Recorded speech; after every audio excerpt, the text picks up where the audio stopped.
Let's talk about the bedroom. It is the room in your home where you sleep and rest. In the bedroom, there is a bed.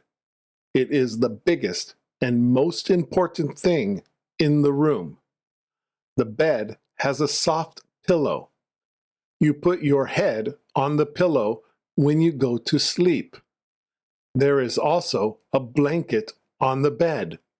The blanket keeps your body warm and comfortable during the night.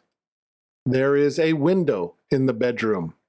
In the morning, sunlight comes in through the window. Most bedrooms have curtains on the window.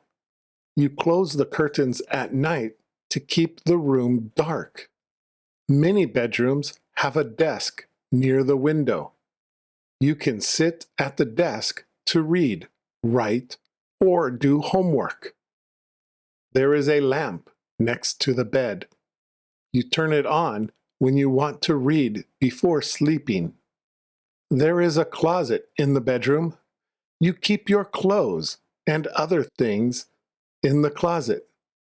Some bedrooms have a shelf on the wall. You can put books and small things on the shelf. There is usually a clock in the bedroom.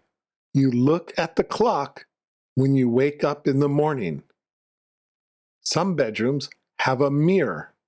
You look in the mirror in the morning before you go to work or school. At night, you turn off the light and get into bed. The room is dark and quiet. The bedroom is a cozy and quiet place. It is nice to have your own room to sleep and rest in.